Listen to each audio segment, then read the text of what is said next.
trường thì ta đang như vậy ta lục ta lấp kia ta rung được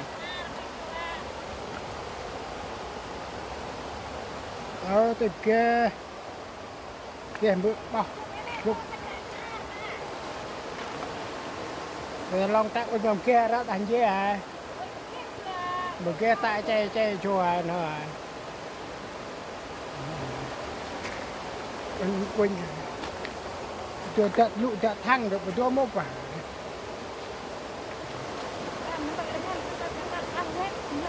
rồi ôi cái này môn đưa kia là can hao cà phô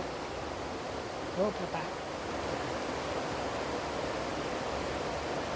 ta lên một chút âm một cái rừng ai là bình trạng bình tĩnh thôi thôi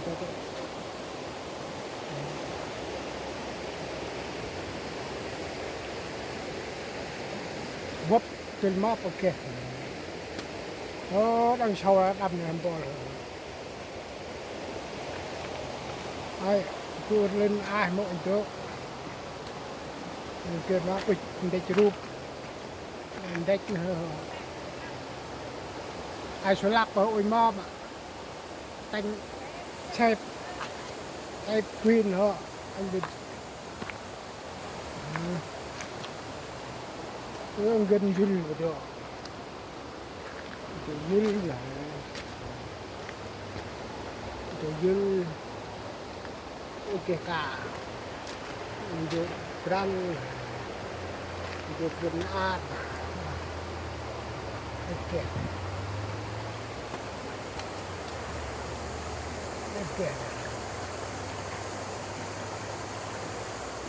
lên nó cho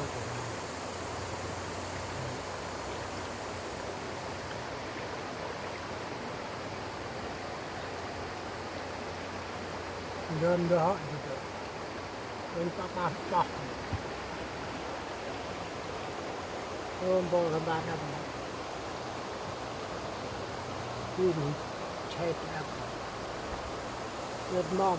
bên papa cái sọ cái tại giàu ao cơn đang giàu đã số giàu vi số pin dùn số không có tại đang giàu phải sọ tay tôi cũng giàu rồi hai cho năng đẹp so tất cả đốn quẹt là mì tên ta so ở trên chung mì chả ông tao mọc nó ở xí này tam bịch tam đậu ở một con ghê free đẹp so mai giờ free chạm tao đi nên ta ăn cái đu người ta ơi kì càng hao ta mà cảnh giác ta tỏ tham và hết người kia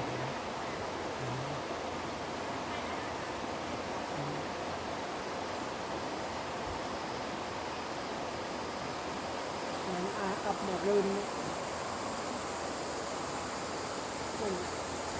tại cả vô cũng bài hình dung vô có đâm được mơ đang quẹt như đã ít kích mọc ra như mây liền khi ta mất nam mất một kích mọc làm mà vì hai con đi dục dạng ta chung chẳng con ta chơi ta so ta rung ta nâu mà ta con cuồng hữu mai không ấp ăn mọt ra bà tương ấp ăn trại cùng cuộc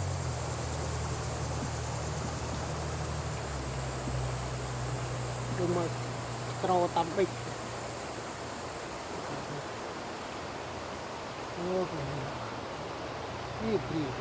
đi cha tập khai tay cha bụng găm mới tôi cả tôi lên cha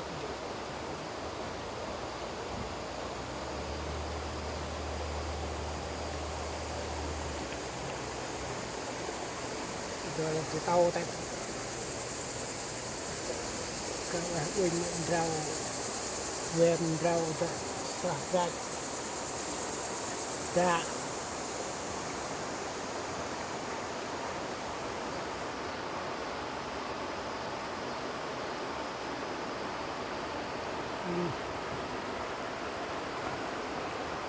là ngồi đó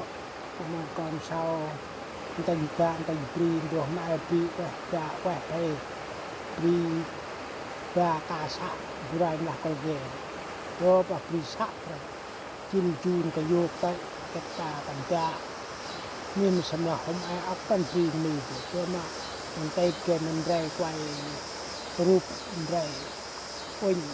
cái pri con ghẻ non con ghẻ cho so cho trung cho cùng cái chơi mà đôn xã đi bảo kia trên là dân là con ghẻ chút bát đi nó mò hôm bà lại đeo hôm cả chút ray mà tại cùng cho tại con ghẻ chút bài ngân đình tại của hoàng